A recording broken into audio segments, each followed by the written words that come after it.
이렇게 팔면 남을까? 네, 안녕하세요. 포터블웨이브의 유겸입니다. 오늘 오랜만에 가성비 무선 이어폰을 준비를 해봤는데요.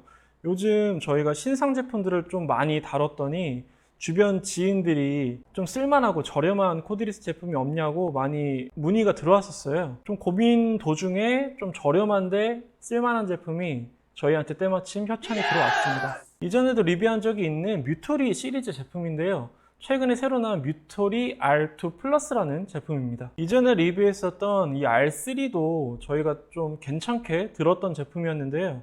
이번에 이 뮤토리 R2 플러스는 이전에 출시된 R2 제품의 업그레이드 제품이라고 보시면 되겠습니다. 뮤토리에서 R2 시리즈는 음감용 뿐만이 아니라 게이밍 용도에도 특화된 그런 제품인데요. 일단 가격이 굉장히 저렴한 편입니다.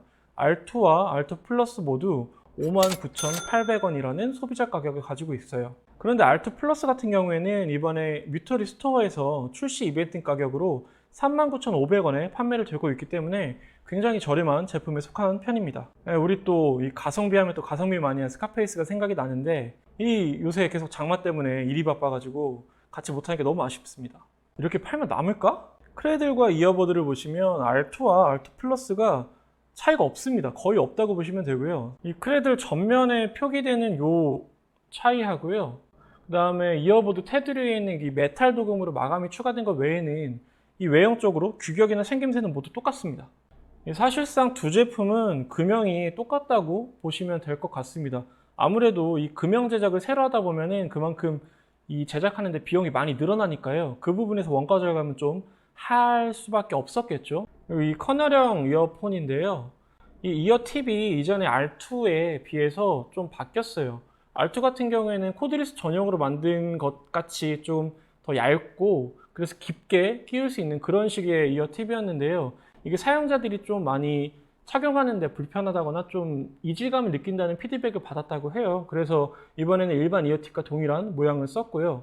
그리고 귀에 끼웠을 때 아무래도 이어버드가 좀 큰 편이라서 좀 튀어나온다거나 느낌이 좀 무겁다라는 느낌이 들 수는 있는데 대신에 그래도 귀에 끼웠을 때 차음성이나 뭐 착용감은 크게 나쁘지 않은 편이었습니다.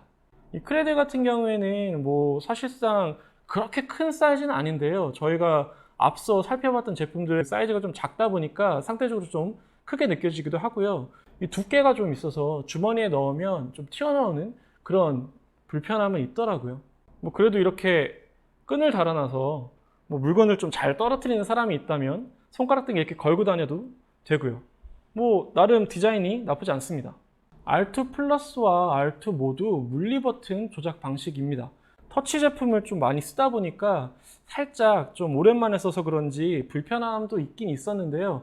그래도 물리 버튼이 확실히 오작동은 적죠. 이 터치 제품과는 다르게 이어버드를 조금 더 세게 눌러줘야 하기 때문에 그럴 때마다 귀가 좀 아픈 때가 있긴 있었는데 크게 뭐 사용하는데 지장이 갈 정도는 아니었고요. 원래 물리 버튼이 다 그런 식이니까요. 그거는 뭐 감안을 해야겠죠. 페어링은 양쪽 이어버드 버튼을 한 번씩 눌러서 제품 전원을 켠 다음에요. 뭐 그 다음에 일반 블루투스 이어폰을 사용할 때처럼 페어링을 하면 뭐 빠르게 연결되는 편이었고요. 이 뮤토리 방식이 이제까지 계속 사용되는 그 스니핑 방식이 이번에도 적용되었다고 합니다. 일반적인 환경에서 사용할 때에는 크게 뭐 끊긴다거나 그런 불편한 점은 저는 느끼지 못했는데 아무래도 또 오래 써본 로얄 타적이한테 한번 물어봐야겠죠. 뭐 사람 많은 곳에서는 어땠어요? 저 퇴근길에 사람 많은 지하철하고 고속버스 터미널역에서 환승할 일이 있어가지고 거기서 테스트를 해봤는데요. 음. 좀 사람이 많아도 끊기거나 음질이 떨어지지는 않더라고요. 확실히 연결 안정성은 괜찮았던 것 같아요. 그럼 통화할 때는 어땠어요? 그 사람 많은 곳에서 통화할 때는 확실히 목소리가 좀 작아지긴 하더라고요. 음. 대신에 이제 조용한 곳에서 할 때는 뭐 주변 소음이 약간 섞이기는 하는데 목소리는 잘 들리는 편이었습니다. 네, 여보세요. 네. 네, 저는 지금 뮤토리 R2로 야외고요. 방금 차 지나가는 소리 나는데 엄청 세게. 아, 그래? 차 지나갈 때 차 소리도 많이 잘 들려? 차 소리에 묻혔어 목소리가. 아, 그리고 혹시 뭐 벌레 소리 같은 건 어때요? 벌레 소리 나요. 네, 저는 지금 뮤토리 R2 플러스로 야외에서 통화 품질 테스트하고 있습니다. 잘 들리시나요? 잘 들립니다. 아, 그래? 어, 일단은 여기 뭐 차는 지금 밤이라 안 다니는데 어. 뭐 벌레 소리 귀뚜라미 난다. 소리 이런 벌레 소리들이 엄청 시끄럽게 나는 거거든. 그걸 한번 그거 위주로 테스트를 해보면 되겠습니다. 네, 뭐 그렇다고 합니다. 네. 그리고 뭐 배터리 타임은 한 번 충전하면은 이어버드 자체적으로는 6시간이고 충전 케이스까지 합치면은 총 24시간까지 사용이 가능하고요. 뭐 15분 충전에 2시간 동안 급속 충전을 지원을 하기 때문에 배터리 때문에 문제될 것은 없을 것 같습니다. 그리고 한 가지 크게 바뀐 점이 있어요. 이 R2 같은 경우에는 충전 단자가 이 마이크로 5핀 단자였어요. 옛날 그런 구시대 방식이었는데 이번에 새로 나온 R2 플러스는 드디어 USB-C 타입으로 바뀌었습니다. 소리에 대해서 말씀드리기 전에 한 가지 좀 짚고 넘어야 될 부분이 있었어요. 이게 사용하면서 좀 많이 불편한 부분이었는데요. 이 이어버드를 사용을 했다가 다시 이제 크레들에 넣을 때 이게 어떨 때는 좀 어긋나서 끼워지는 경우가 굉장히 많았습니다. 그래서 뭐 어긋나서 끼워지면 당연히 충전도 잘 안 되고요. 이 케이스 뚜껑도 잘 닫히지 않는 경우들이 좀 발생을 하더라고요. 처음에는 이어티 때문인가 하고 이 R2랑 R2 플러스 둘 다 좀 사용을 서로 바꿔가면서 끼워봤는데 이어티 문제는 아닌 것 같고요. 아무래도 이 만들 때 이 금형 문제가 좀 있는 것 같아요. 그래서 뭐 지금은 뭐 어느 정도 적용이 됐는지 잘 끼워지는 편이긴 한데 처음 받아서 쓰시는 분들은 이 부분을 신경을 쓰셔야 할 것 같습니다. 근데 R2 시리즈는 게임과 동영상 감상에 특화된 라인이다 보니까 게이밍 모드라는 기능이 있는데요. 이 R2, R2 플러스 모두 게이밍 모드를 탑재하고 있지만 차이점은 우선 게이밍 모드의 실행 방식이 달라졌습니다. R2에서는 오른쪽 유닛을 3번 클릭을 해야 게이밍 모드에 진입을 했는데 이번 R2 플러스는 오른쪽 왼쪽 상관이 없이 어느 쪽이든 3번 클릭을 하면 게이밍 모드로 전환이 됩니다. 실제로 R2, R2 플러스를 리듬 게임으로 레이턴시 테스트를 한번 해봤는데요. 뭐 주변 환경에 따라 약간의 차이가 있긴 하겠지만 저희가 테스트했을 때에는 R2 플러스 쪽이 이 R2보다 약 한 100ms 정도는 더 레이턴시가 짧아졌다고 봐도 될 것 같았어요. 네, 그리고 R2 플러스에는 R2에 탑재되지 않은 새로운 기능이 하나 추가가 되었습니다. 바로 주변음 모드인데요. 유닛을 4번 클릭을 하면 주변음 모드로 진입을 하게 됩니다. 작동 시에는 마이크로 외부 소리가 수음이 되는데요. 이게 좀 사용하기가 까다롭습니다. 먼저 음악 재생 중에는 이 기능이 작동을 하지가 않습니다. 그래서 주변음 모드를 실행하기 위해서는 먼저 재생 중인 음악을 멈추고 4번 클릭을 해야 되는데요. 그런데 이 또 주변음 모드가 작동하는 도중에는 음악을 재생을 할 수가 있고요. 그런데 또 이 모드를 끄기 위해서는 음악 재생을 멈춰야 합니다. 뭐 어찌됐든 좀 이상하긴 하지만 이 3만원대 가격, 이벤트가 기준으로 3만원대 가격에 이런 다양한 기능을 다 탑재를 하고 있다는 게 어느 정도 기특하기도 하고 신기하기도 한 그런 제품이었습니다. 근데 이거 진짜 이렇게 팔아서 좀 남으려나? 두 제품을 비교해서 들어보니까 음질 면에서 상당히 좀 개선된 부분이 느껴집니다. 이 기존 R2 같은 경우에는 코드리스 이어폰답게 저음이 굉장히 강한 편인데요. 그 중에서도 특히나 타격감이 굉장히 센 편입니다. 그런데 이 R2 플러스는 상대적으로 타격감이 조금 약해졌고요. 그리고 상대적으로 저역이 조금 더 풍성하게 들리는 편이었습니다.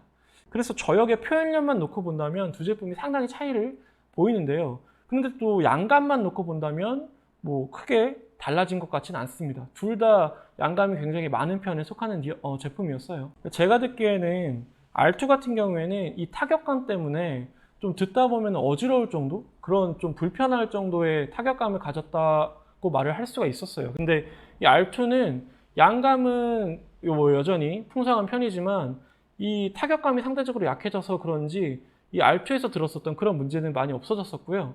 또 보컬 파트로 넘어가 보면 보컬이 R2는 살짝 좀 백킹이 있다고 해야 되나? 좀 저역에 묻히는 그런 느낌이 있었다고 한다면 R2 플러스 같은 경우에는 그런 느낌이 많이 상쇄가 됐습니다.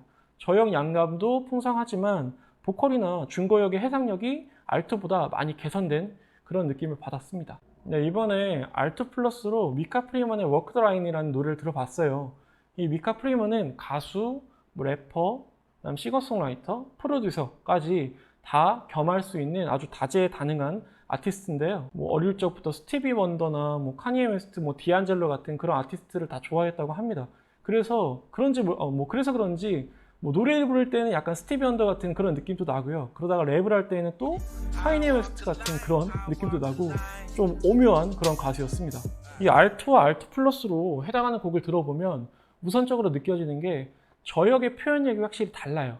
알투 같은 경우에는 정말 꽝꽝 치는 그 타격감이 우선적으로 느껴진다면 알투 플러스는 상대적으로 조금 웅장하고 풍성한 느낌, 조금 더 부드러워진 느낌의 저역을 표현하고 있고요. 그러면서도 알투에서는 상대적으로 묻힌 그 미카 프레만의 보컬이 알투 플러스에서는 조금 더 앞으로, 조금 더 선명하게 잘 들리는 편이어서 개인적으로도 밸런스는 이 알투 플러스 쪽이 훨씬 더 잘 만들지 않았나? 라고 생각이 들더라고요. 이 저역 중심의 튜닝이라고 둘 다 말할 수가 있겠지만 중고역의 디테일적인 면, 밸런스적인 면을 생각을 한다면 확실히 알투 플러스 쪽이 조금 더 업그레이드된 제품이 맞았습니다. 네, 지금까지 저희가 뮤토리 알투 플러스와 알투를 비교를 해서 설명을 해드렸습니다. 이 알투와 동일한 가격에 나온 제품이 있는데 음질부터 여러 가지 편의적인 면이 디테일적인 부분이 조금 더 업그레이드된 제품이었고요. 네, 저렴한 가격 치고는 성능도 굉장히 괜찮은 편입니다. 기능도 많고요. 코드리스 이어폰이 가져야 할 여러 가지 기능들이 이 가격대에 다 들어가 있다는 게 좀 신기할 만한 그런 제품이었습니다. 마치 비싼 식당에서 점심때만 특별히 하는 그런 저렴하고 가성비 좋은 점심 특선 같은 그런 제품이었습니다. 주변에 가볍게 선물용으로 추천할 만한 그런 제품이고요. 참 저희가 이 스카페이스한테 하나 추천할 만한 제품인데 옆에 없는 게 너무 아쉽습니다. 네, 지금까지 포터블 웨이브의 유겸이었고요. 이번에도 역시나 도움이 되셨다면 구독, 좋아요, 댓글, 알람 설정 이런 것들도 한번 부탁드리겠습니다. 네, 감사합니다. 피스.